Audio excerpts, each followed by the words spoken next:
All right. Hello, everybody. This is episode 4 of the Romera Records podcast. And again, we have on Nelson Gonzalez, former Navy veteran. What's going on, guys? I'm back again for episode 4. Happy to be here.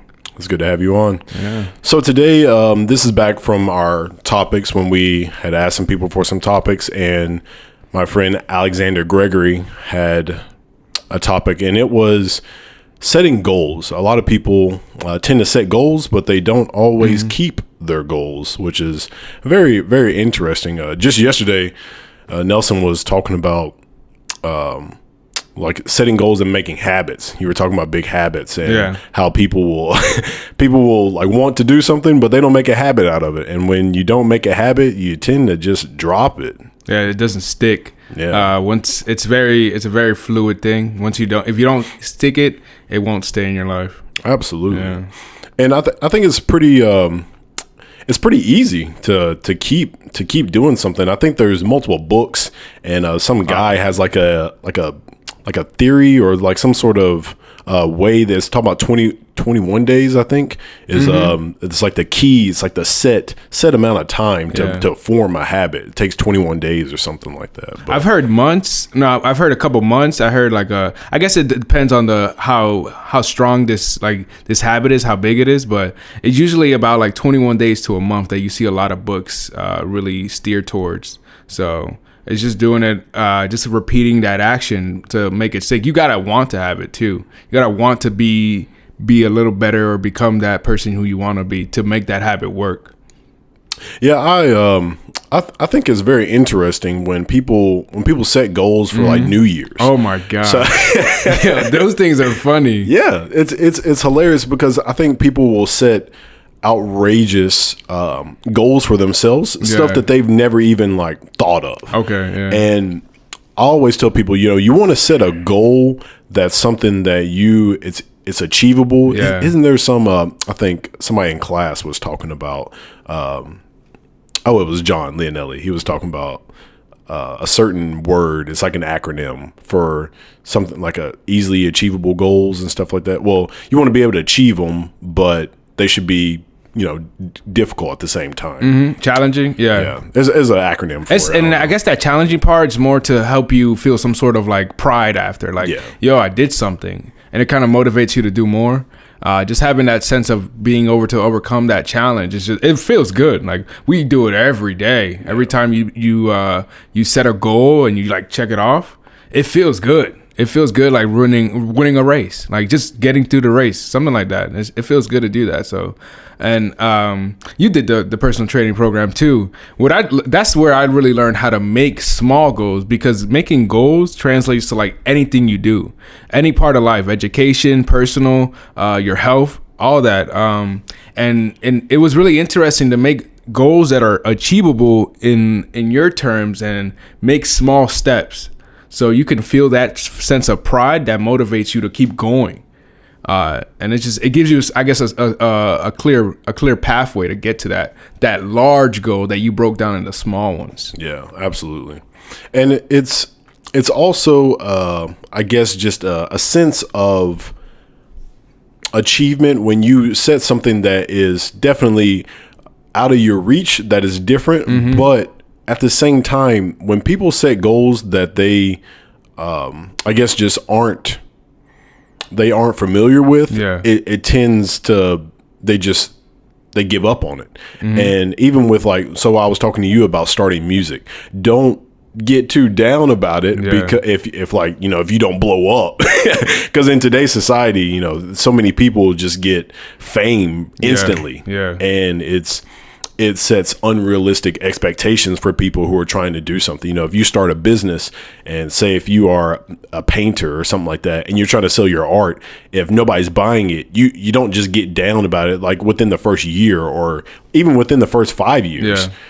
You have to let the time come along, because it's going to be a while. So number one, don't give up on whatever type of goal that you're trying to set, especially within like a short time period. But going back to what Gregory, the topic he was suggesting, it was not only just setting the goals, but keeping yourself accountable. Because if you aren't keeping yourself accountable, like if you don't have some sort of list of, hey, I need to do this, and then I need to do this, and then I need to do this, then you're not gonna do well with that goal, in my opinion. Yeah, and something that I do on a daily basis is I have a planner. It's called the Evo project, and they have this sort of planner that it breaks down goals that you want. So you write down a top goal, right, or a top task that you need to get done for the day. So that's my most important goal. So prioritizing your goals, even in a small sense of a daily thing. So I do my top goal. I make sure I achieve that, and then there's smaller little tasks that I need to get done through the day. But what I do specifically is that I put an amount of time that I will need to spend it. So it gives me more of a how do I accomplish this? What time should I be doing this? And that makes it easier to achieve those small little things. And a lot of people too, and I've struggled with this as well, is that sometimes I put myself down for not achieving all my goals, right? Although I, compared to somebody else, have achieved way more than the average, you know? Like I would have like a list of 10. And then if I do 9, I'm like, damn, I didn't do everything I wanted to. Yeah. But I did those 9 goals, and they were all crazy, like substantial. But you have to kind of, hey, look at it in a positive way. Like I did all this. Don't always get mad that you did something that you didn't achieve all of it, but just take pride into what you did that day. But structuring and giving it more of a time, what I've always seen, I've compared that to when I had a list to versus when I did not have a list, and I had more structured day, and I was able to complete everything. And I felt like I didn't feel like I was just getting pulled by everything. When you have a set list of what you need to do, it's way more, the probability of it getting done is way more than you not having a list and just going through the day willy-nilly. And it's like, let's say you had a goal list for a day. You might we have a technical issues right now, but let's say you had a goal list in mind. Well, you had a goal list written down. Someone calls you, you're like, oh no, I can't really do that, I got something to do, right? But if you didn't have a list, you just like randomly just kept going through your day, just getting pulled by everything, you're not gonna get anything done. True. So having that list definitely gives you a lot of structure. Absolutely. And I've noticed that you are a very like structured person. Like you always, like last night when we were out, you're like, man, I gotta stay with my schedule. Yeah. And some people function better that way. They literally just I was keeping it with accountability. Some people just literally function better if they have a set schedule because they feel obligated to stay that way. Yeah. They feel like if I don't do this, I should punish myself or like something bad is going to happen. Like it's just like a bad omen. Yeah, like their life is just going to collapse if this doesn't happen. But it's good to be, if you are that way, be that way. And if somebody's like poking at you, making fun of you because you like to go to sleep. I'm weird. People think I'm weird, bro. Like the normal is to not be structured nowadays. The normal is to not have a budget. The normal is to be broke and not have any sense of control of your habits. And so people think I'm weird because I like read, right? I read a lot. I make sure I read like a book a week. That's a goal that I've set. And some people it's like, psh. But it made people think like people who do this stuff, they're classified as weird. Yeah. But like I could easily be like, oh, you're right, I shouldn't be doing this. I could just be playing video games all day, right? But it's just what my thing is. If I don't have some sort of control over my goals, then I'm not happy. Like it feels weird. It's weird to hear about, but it's just I'm just intrinsically motivated to do this stuff.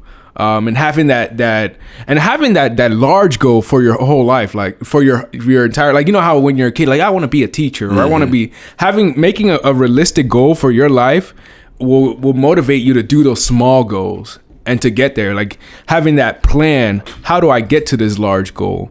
And on accountability, that is like one of the most important things to do as well. Like let's say like a simple one, everyone wants to go to the gym and get fit. A lot of times it happens during New Year's. They sign up and then they go for like a week or two and they give up, right? Because it's either they just give up because they don't see any results, or they have this large goal of losing 50 pounds, right? So it's very stressful. But having an accountability buddy. Having someone go to the gym with you, like now you have to be like, let's say you wanted to wake up at 5 a.m. to go to the gym. If it was up to you, someone whose habits to go to the gym are very weak, you're gonna give up every day. Like you're gonna be like, oh, you're gonna find an excuse to do it. You're gonna find an excuse to not go. Yeah. Very easily. Oh, my shoes are untied. Can't go to the gym.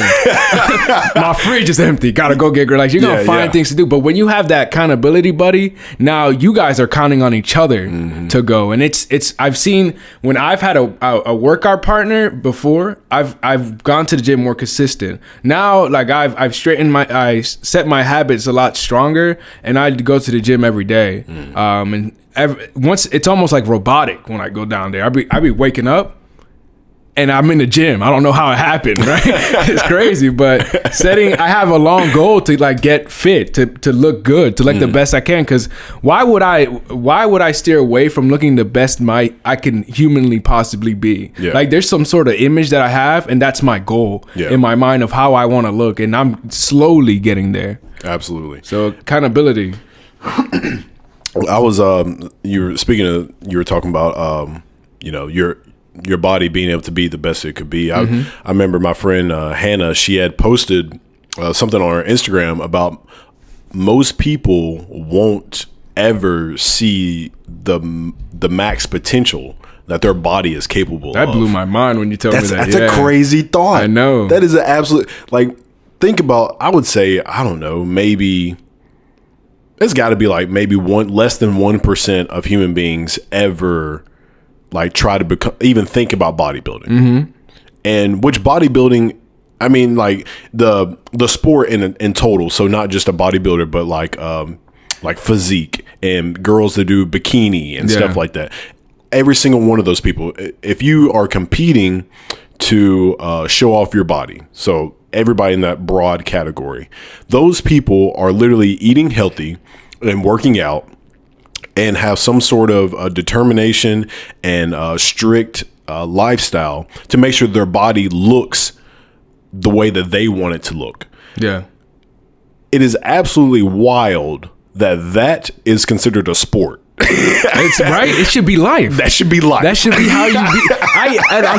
It amazes me that everyone thinks that it's so hard to look the best you can. Yeah. But it's just, you should want that. Yeah. You should literally want to have that so you can be the healthiest person you can be. Because if it's almost like a computer, if one part of the computer is like working, it's bad or is not as strong, the whole system is going to be slow. Yeah. So the computer is not up to its full potential.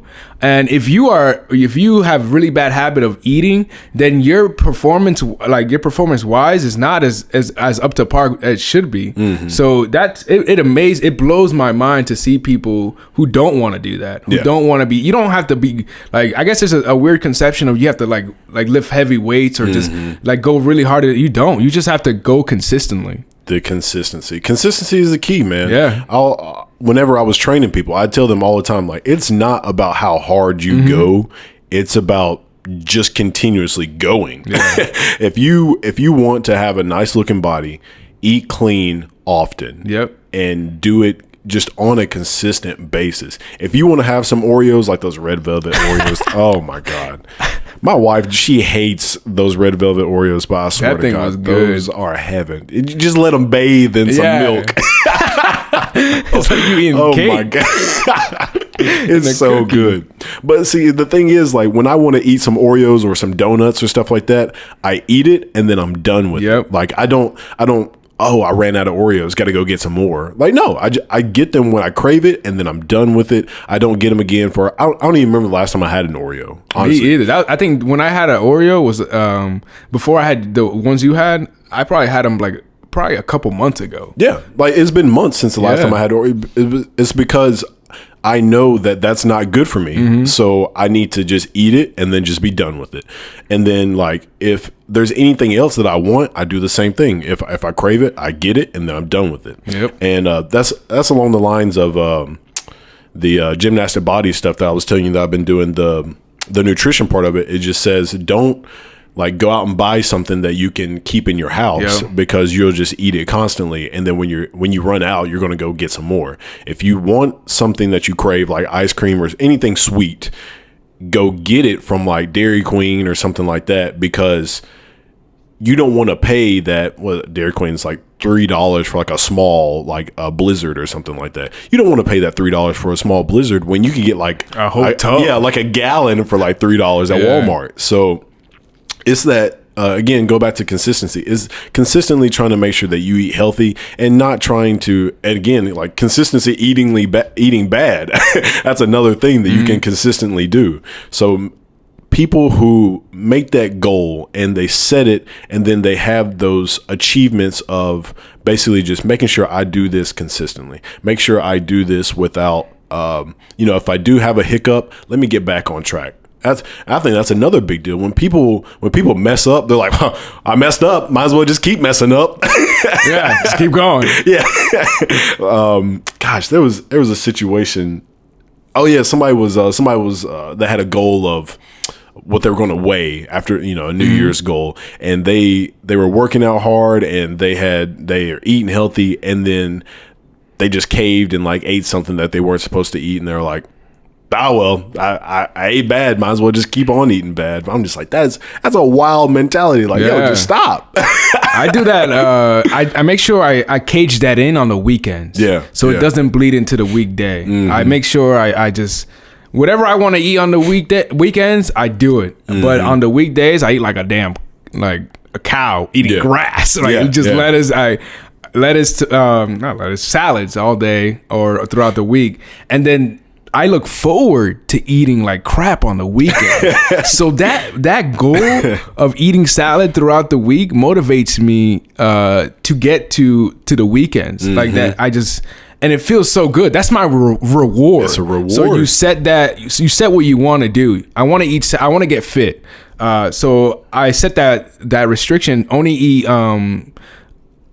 good on the weekdays, and then that my reward for doing that throughout the week is eat like crap on the weekends, and it makes it taste so much better. Yes, it does. It's crazy. It does. So there's a big craze about a carnivore diet where people are just eating just meat, and I did that for, I want to say 2 weeks. I ate just meat. I was eating just like hamburger meat and steaks, and what else? I was eating chicken and stuff like that, and so the first cheat thing that I ate was some it's some sort of ice cream. I forgot what it is, but it was a non-dairy ice cream. Mm-hmm. And I ate it and I was like, this is so sweet. It had, I want to say, less than 10 grams of sugar in it. I want to say it was like 5 or something. It was something really low, and it tasted so sweet. And I was like, this is weird. This is because I hadn't had any sugar for 2 weeks. Yeah. I went without sugar for 2 weeks, just drinking water, which I always just drink water. Yeah. But no sugar for 2 weeks, and then I had some, as I said, about 5 grams of sugar in my ice cream, and it tasted sweet. And I was like, that's crazy. Your taste buds literally adjust.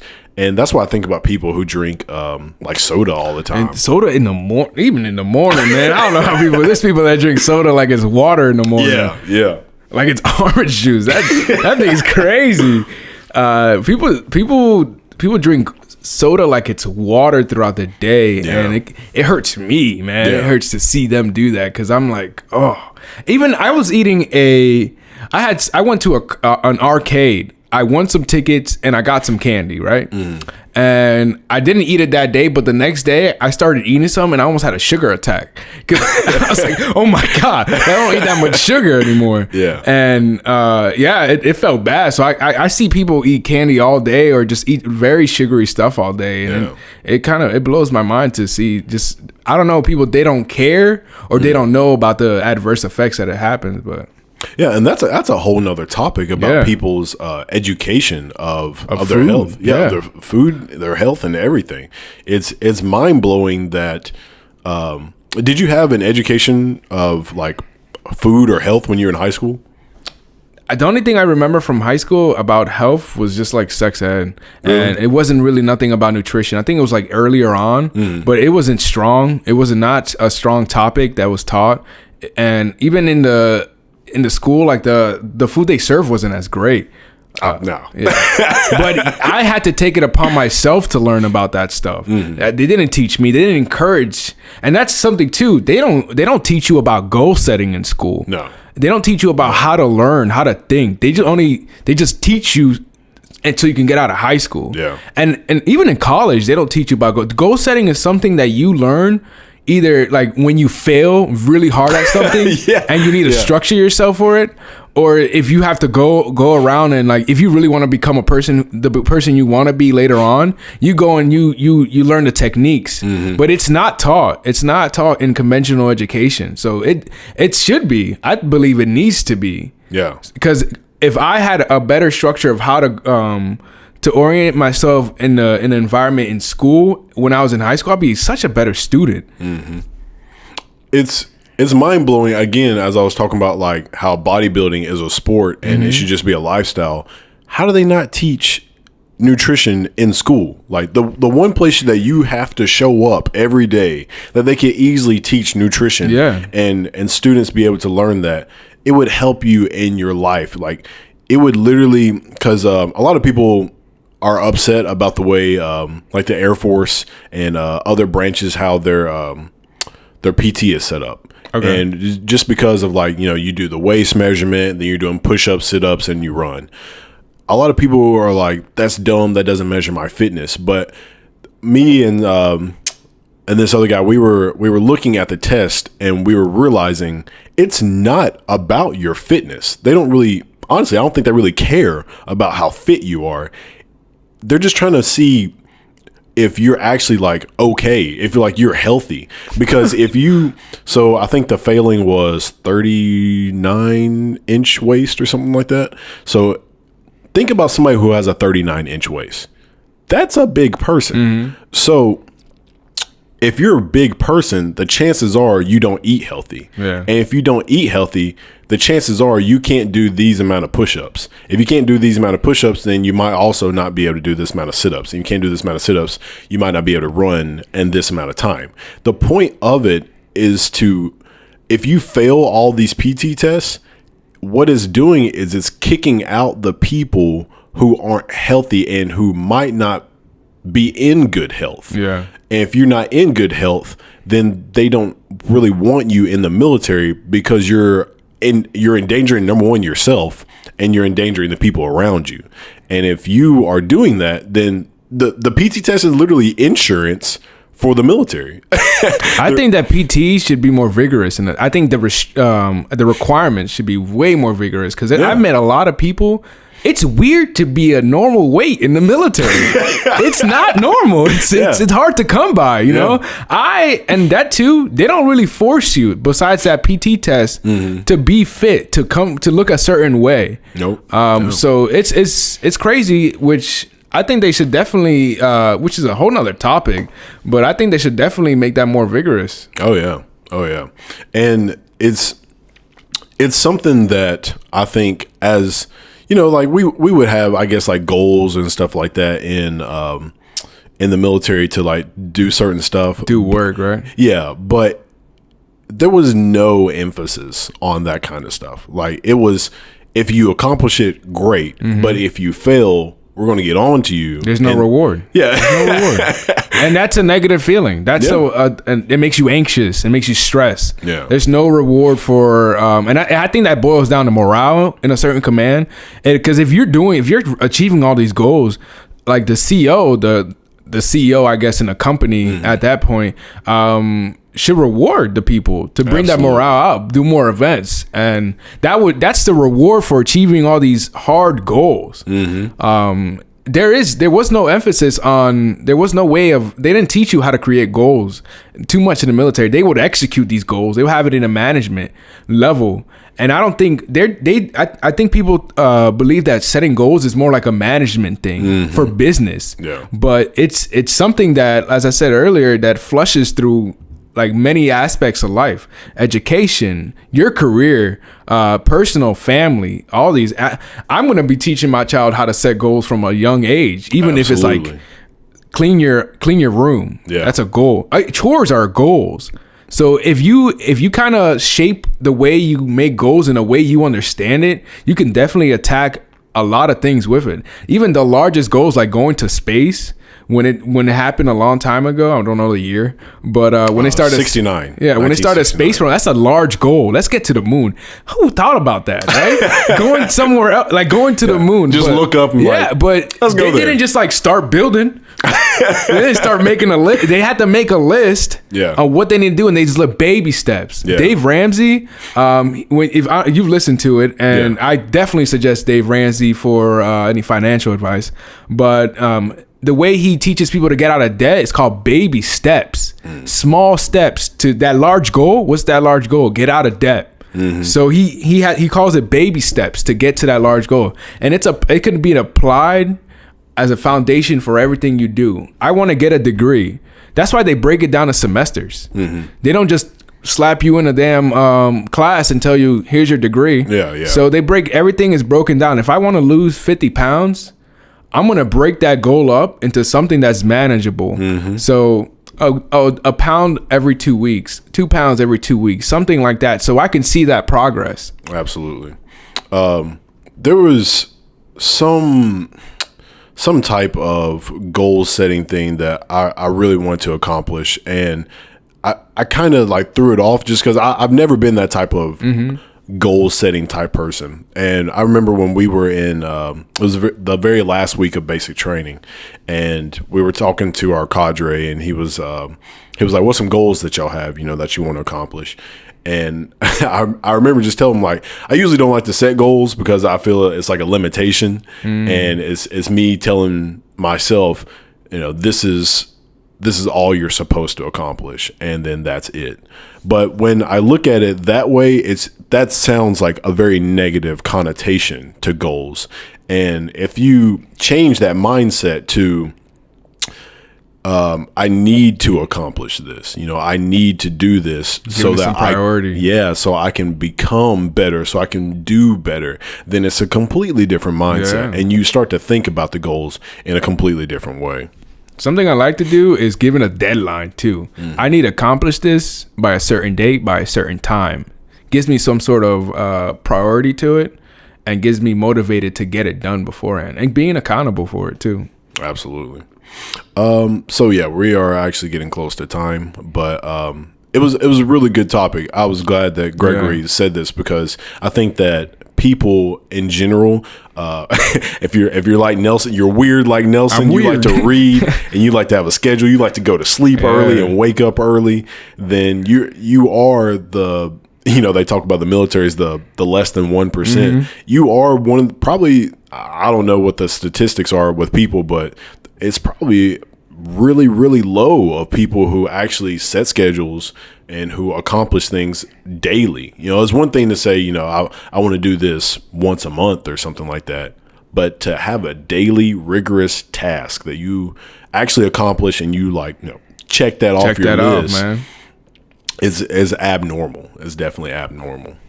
All right, so this is it's been a good podcast. I'd like to thank Nelson for coming on. He'll probably be on here again. He's a good person to have on. Return guest. Something before we end up, something that I like to do too is, if you have a large goal, if you literally just spend like 30 minutes a day on it, you get very close to it. Just don't peel it off for a long time and then try to, it's like writing a paper for college where you would do it at the end. If you just spend 30 days on it throughout those things, you can get really close to that, completing that goal way easier. That's legit. Legit. Yeah, goals are cool. All right, everybody. Thank you for tuning in, and hopefully the next podcast will be better than this one, and we'll just keep that trend going. Keep it going. All right. See you, everybody.